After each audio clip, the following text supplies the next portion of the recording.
जी अस्सलाम वालेकुम। मेरा नाम है ज़ीशान ख़ान और मैं आपको खुशामदीद कहता हूँ मेरे यूट्यूब चैनल पे। और आज जो है वो कोर्स क्लासिफिकेशन का लेक्चर नंबर 3 है। और इससे पहले मैंने आपके साथ जो शेयर किया था वो कोर्स के डिफरेंट टाइप्स थी, उनकी नेचर के हवाले से, उनके फंक्शंस के हवाले से।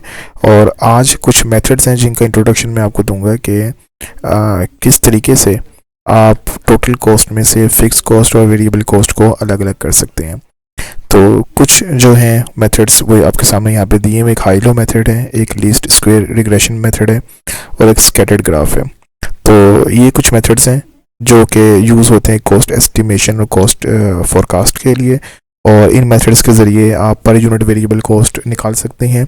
एक एवरेज वेरिएबल कॉस्ट जो है वो आपके पास आ जाती है और फिर आप फोरकास्टिंग के लिए उसको यूज़ कर सकते हैं। अगर आपने डिफरेंट जो है वो यूनिट्स जो है वो प्रोड्यूस करने हैं तो आपको एक आइडिया हो जाएगा कि कितनी वेरिएबल कॉस्ट जो है वो अप्लाई होगी।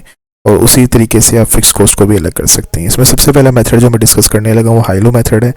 हाई लो मेथड जो है, हाई लो मेथड के अंदर जो उसके कुछ स्टेप्स हैं वो मैं आपको बताना चाहता हूँ जो कि बहुत इंपॉर्टेंट हैं। अगर आप वो गलत स्टेप्स जो है वो फॉलो करेंगे तो फिर आप जो है इस क्वेश्चन को पूरा नहीं कर सकेंगे।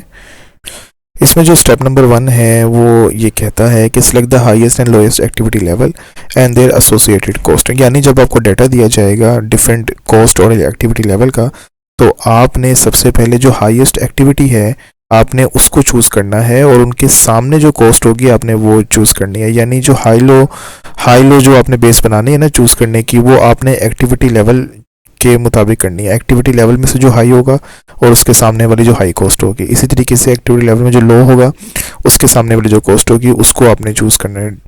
Do not take the highest and lowest cost, यानी आपने हाईएस्ट और लोएस्ट कॉस्ट नहीं चूज़ करनी, आपने एक्टिविटी लेवल चूज़ करना है और उसके सामने जो कॉस्ट होगी। उसके बाद जी आपने variable cost per unit find करनी है और उसका फॉर्मूला मैंने यहाँ पे लिखा हुआ है। Variable cost per unit is equal to cost at high level of activity minus cost at low level of activity divide by high level of activity minus low level of activity. यानी जो आपने highest activity level choose की उसके सामने जो cost आपने choose की वो cost minus low activity level की कॉस्ट, ठीक है, और divide by high level of activity minus low level of activity. वो जब वो डिवाइड करेंगे आपके पास वेरिएबल कॉस्ट पर यूनिट आ जाएगा। उसके बाद जी फाइंड द फिक्स कॉस्ट है, जिसमें आपने वेरिएबल कॉस्ट जब आप निकाल लेंगे तो आपने किसी एक्टिविटी लेवल का जो है कोई भी एक्टिविटी लेवल चूज़ करनी है, उसको आपने वेरिएबल कॉस्ट पर यूनिट के साथ मल्टीप्लाई करना है, आपके पास टोटल वेरिएबल कॉस्ट आ जाएगी। उसको टोटल कॉस्ट में से माइनस करेंगे तो हमारे पास फिक्स कॉस्ट आ जाएगी। Fix cost is equal to total cost minus total variable cost. तो ये है जी सिंपल मेथड हाई लो का। और इसके बाद इसमें एक और हाई लो का एक और होता है जिसमें स्टेप फिक्स कॉस्ट जो है वो शामिल होती है। और इसके अलावा जो इसमें दूसरा केस आता है वो आता है जिसमें आपकी वेरिएबल कॉस्ट जो है वो चेंज हो रही होती है। तो ये टोटल 3 केस हैं हाई लो के। इनके जो प्रैक्टिकल एग्जांपल हैं क्वेश्चंस की वो मैं आपको आगे आने वाले लेक्चर्स में बताऊंगा। अभी सिर्फ मैं इंट्रोडक्शन आपको दे रहा हूँ इन मेथड्स का। उसके बाद ये दूसरा जो मेथड आ जाता है वो आ जाता है लीस्ट स्क्वायर का, least square regression analysis. Least square regression analysis का जो फॉर्मूला है वो है जी ये, इसमें इक्वेशन यूज़ होती है, इक्वेशन ऑफ स्ट्रेट लाइन इसको कहते हैं। Y is equal to a plus b x. Y जो है वो डिपेंडेंट वेरिएबल है जिसमें हम इस मेथड के अंदर वाई को हम कंसिडर करते हैं जी टोटल कॉस्ट, और ए जो है इंटरसेप्ट है और ए को कंसिडर किया जाता है फिक्स कॉस्ट। बी है ग्रेडियंट, बी जो है वो हम यूज़ करते हैं as variable cost per unit, और एक्स इंडिपेंडेंट वेरिएबल ये क्वांटिटी यूज़ की जाती है। बी फाइंड करने यानी ग्रेडियंट को फाइंड करने का ये फार्मूला है n sigma x y minus sigma, ये सारा डेटा आपको दिया जाएगा, आपने भी फार्मूले में पुट करना है। एन इसमें जितना भी नंबर ऑफ होंगे उसमें जो होते हैं डेटा, और वाई निकालने का है y bar minus b x bar, यानी y mean minus b x mean. ये आप फाइंड करेंगे तो ए की वैल्यू निकल आएगी, इससे आप फाइंड करेंगे तो बी की वैल्यू निकल आएगी। आपने यहाँ पे पुट करनी है और आपकी इक्वेशन जो है टोटल कॉस्ट फाइंड करने की वो आपकी कंप्लीट हो जाएगी। इसकी प्रैक्टिकल एग्जांपल मैं आपको आने वाले एग्जांपल्स में देता जाऊँगा, मतलब आगे आने वाले लेक्चर्स में आपको दूंगा। ये जो आपकी इक्वेशन बनेगी इसको हम इक्वेशन ऑफ स्ट्रेट लाइन कहते हैं, ठीक है। ए को इंटरसेप्ट कहा जाता है और ये फिक्स कॉस्ट होती है। बी को ग्रेडियंट यानी स्लोप ऑफ लाइन कहा जाता है। एक्स इंडिपेंडेंट वेरिएबल है जो क्वांटिटी कंसिडर की जाती है। वाई डिपेंडेंट वेरिएबल है यानी टोटल कॉस्ट इसको कहा जाता है। तो ये दो मेथड हैं जिनका इंट्रोडक्शन जो है वो यहाँ पे आपके सिलेबस में है। इसमें एक था रिग्रेशन एनालिसिस वाला और एक है आपका हाई लो मेथड वाला।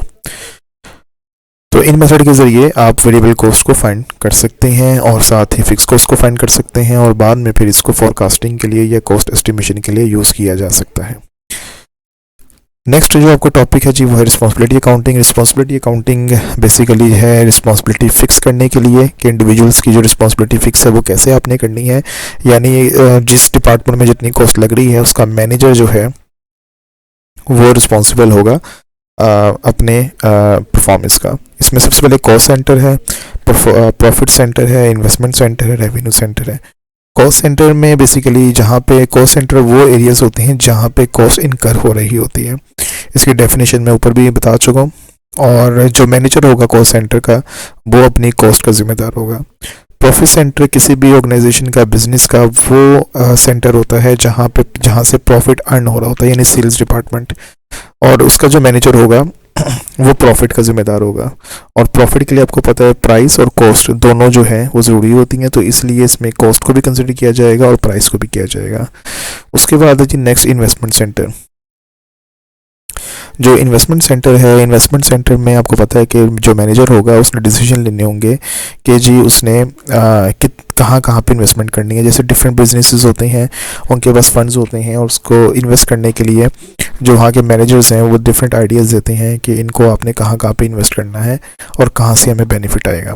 तो यहाँ का मैनेजर जो होगा वो ज़िम्मेदार होगा जी इन्वेस्टमेंट का डिसीजन का। रेवेन्यू सेंटर, रेवेन्यू कहते हैं जी हम सेल्स को, और जो जहाँ का मैनेजर होगा वो सिर्फ सेल्स का जिम्मेदार होगा। प्रॉफिट सेंटर में प्रॉफिट का जिम्मेदार होगा मैनेजर, रेवेन्यू सेंटर में सेल्स रेवेन्यू का जिम्मेदार होगा। तो ये रिस्पॉन्सिबिलिटी अकाउंटिंग होती है कि जी हर मैनेजर अपने अपने सेंटर का रिस्पॉन्सिबल है।